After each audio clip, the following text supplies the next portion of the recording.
Hi everyone, and welcome to another session of whereby I give you some tips and advice. Now I'm at one of our investment properties and I'm here for a sole reason, and that is because I'm aware that our build team have now got most of the stud work up that subdivides the property into various size rooms. Now, whilst you may get an architect involved in designing the layout of a property that you're refurbishing, it's important that what is on plan you feel comfortable with on site. And I'm a bugger for going on site and maybe changing things. Now, there's nothing wrong with that, but obviously if you do decide to change things, then you need to be conscious that those changes incur costs, and that's very, very important. Now, if you decide to change something and you say to your builder, look, I want this, your builder's well within his right to obviously charge you for doing that. So bear that in mind. You've got to be fair. You can't expect tradesmen or builders to do things for free all the time. Now, you might get the odd builder who will say, okay, look, it's not going to take me that much time, so I will alter this for you free of charge. But hey ho, it's all about developing relationships with your builders. Now, you might see behind me, we've got a stud wall. And I'm actually on the ground floor of this investment property. There's 2 stories above me, and this is going to be one almighty beast of a house. Now, the position of the stud wall behind me segregates and creates a lounge, as well as what we've got, a diner, open plan kitchen.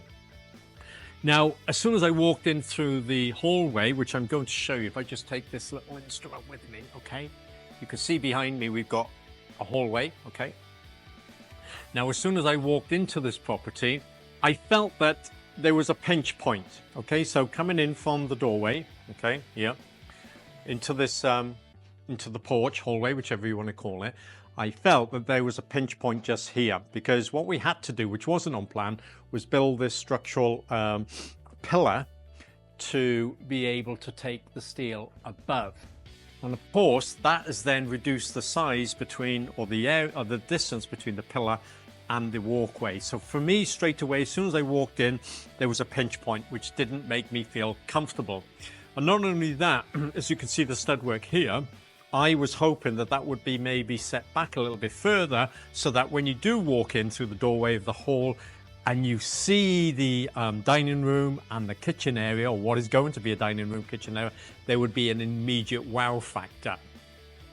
And then when I looked at the lounge, or the size of the lounge, now don't get me wrong, it is very big, but in proportion to the rest of the property, I just felt it wasn't big enough. So what are the implications? Well, obviously with the stud work, the ideal position would be to, construct it below the steel beam so that we can hide the steel beam when we come to plasterboard everything. But for me, this is an important factor, that it doesn't feel right. So if we're coming to sell this property, are people or potentially buyers going to feel the same? So it is incredibly important, not only for me, but also for, as I say, potential buyers, that when they walk into this property, they get that wow factor. And I'm really, really fussy when it comes to these type of things. So, as you can see, the stud wall dividing the lounge from the dining room has been constructed, and it's directly under the beam. Now, what I want to do is, or what I'm going to ask the builders to do, is I'm going to ask them to take this stud wall down, okay, and I'm going to ask them to move it in line with the staircase pillar here, but also move it from there, okay, over to here.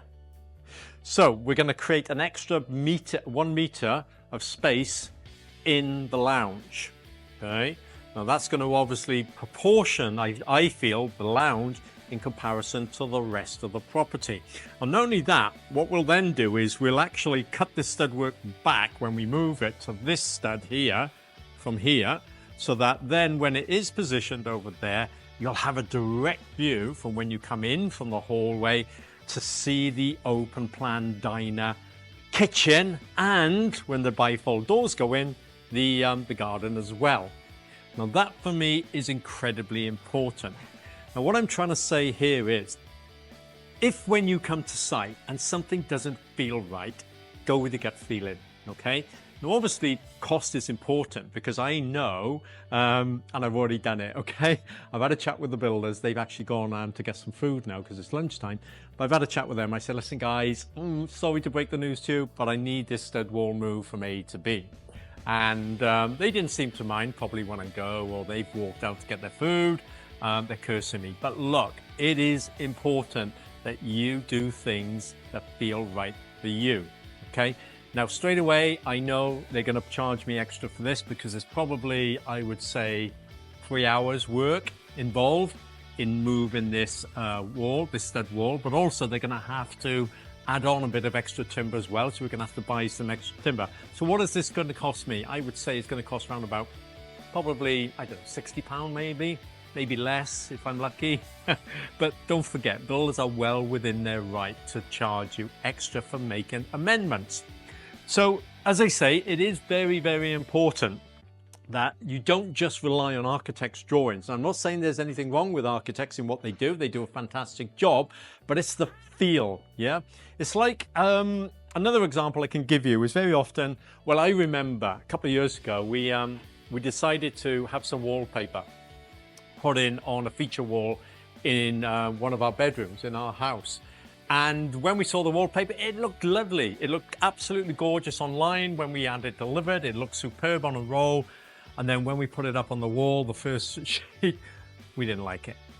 So rather than just go for it because we'd bought it, we decided it was going to be important to change it. And it's just so important that when you're investing in property and you're particularly going to look to maybe flip the property, that you get things right. And I cannot stress, the sooner and more often that you check things on site on a regular basis, the sooner you can identify things like this. Because you imagine, just imagine, okay, if, for example, the electricians had already run all their wires in this stud wall, and the plumbers had done their pipe work for the radiators, and then you decided to move it, or even it had been insulated, plasterboarded and plastered, and then you decided to move it, you imagine how much that would cost then. So it is important that you visit your investment properties when they've been refurbished on a regular basis to make sure that you get it right. Anyway, I hope you find this advice useful. If you do and you're watching this video on one of our channels, please give us a like and obviously subscribe, and then we'll send you more tips, tricks and advice as and when we share them online. So until next time, ciao for now.